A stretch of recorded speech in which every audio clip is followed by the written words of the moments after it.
Joining us now is Ojinika Ojiope, whose story is trending around the world. Hello, Jinika. I couldn't help myself. Good morning, Dr. Abati. Kilo Shele. Good morning. How are you? Yes, what happened? Good morning. How are you, Ayo? I'm good. How are you? I'm doing excellent. Rufaya. That's what I'll start calling you now. How are you this morning? I'm doing well. All right. Fantastic. Well, all right. Well, good morning to you, viewers. Let's begin what's trending. On Wednesday, President Bola Ahmed Tinubu departed Abuja for the United Kingdom to commence a 2-week vacation, eliciting a flurry of reactions. The special advisor to the president on information and strategy, Bayo Ononuga, in a statement said the vacation is part of the president's annual leave, adding that the president will use the 2 weeks as a working vacation and a retreat to reflect on his administration's economic reforms. Well, all right, let's take some reactions really quickly. Well, this is from Omoyele Showore. He wrote, Tinubu is set to depart Nigeria today on annual leave. Me, is there nowhere inside Nigeria to spend an annual leave? How often should a person go on annual leave in a year? Is it not funny that a person who barely works goes to an annual leave? That was quite the tweet, I mean.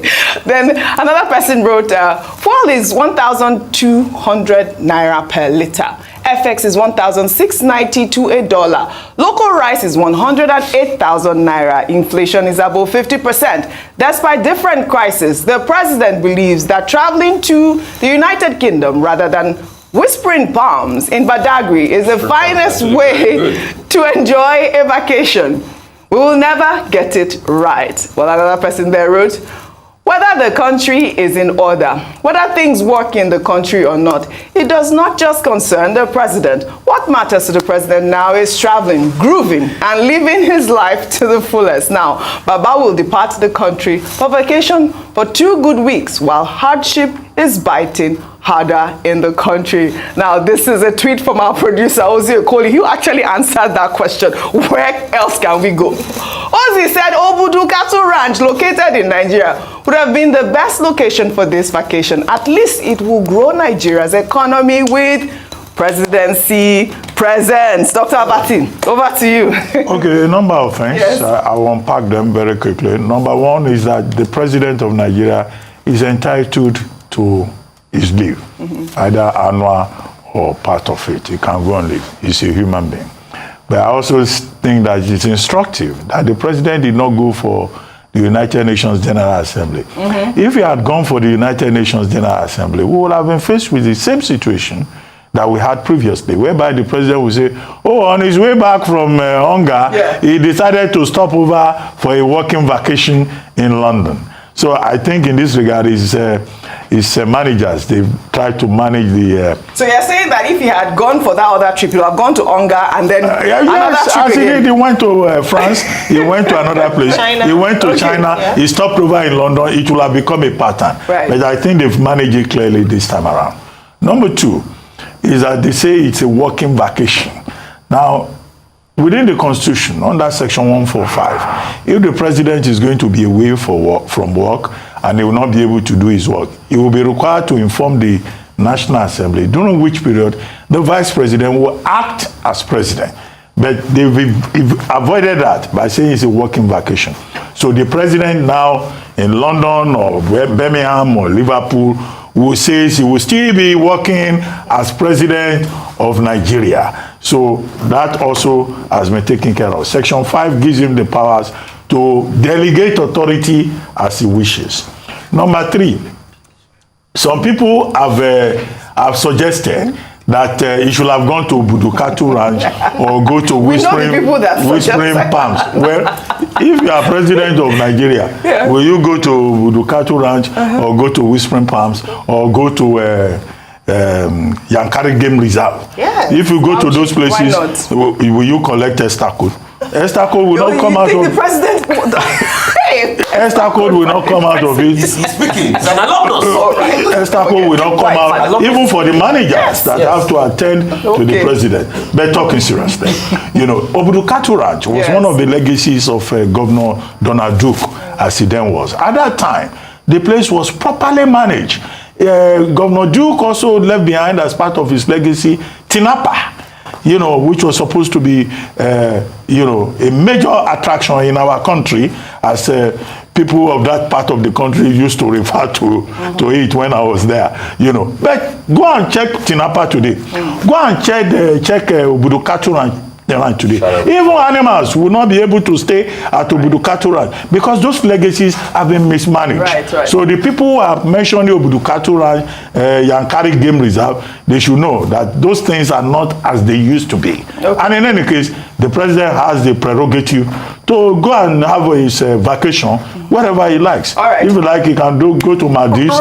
He can go to he can go to any country of the world. Okay.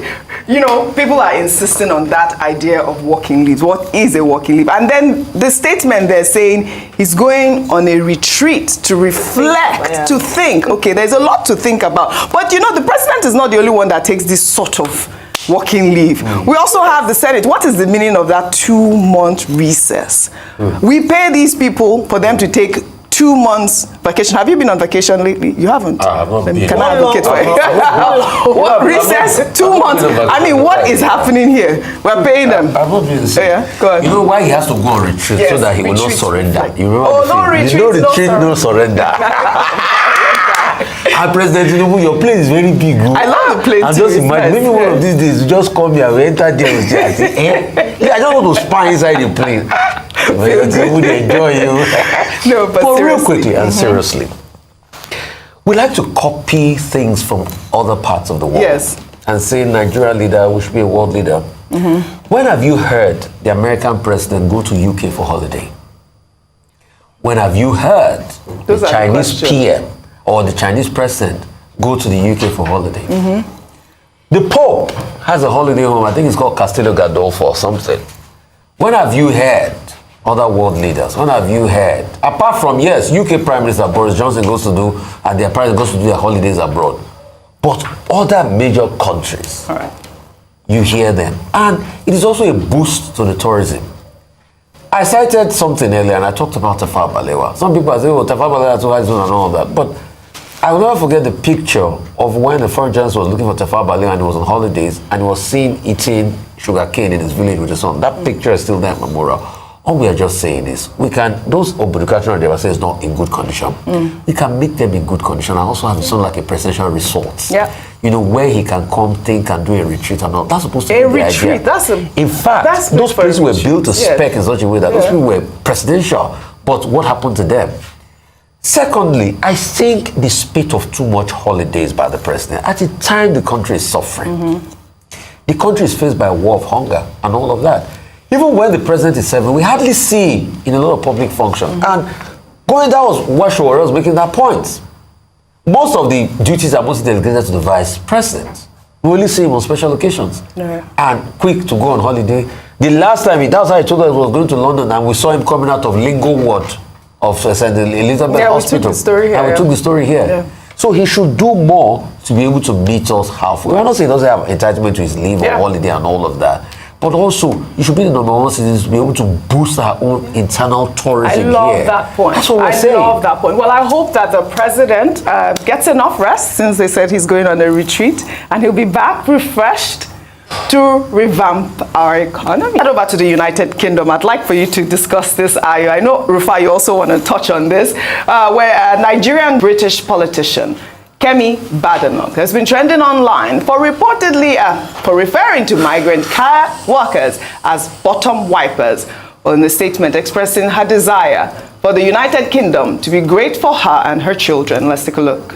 The world is a different place. People have mobile phones now. They have GPS. You are able to have your feet in this country and your head and your heart elsewhere.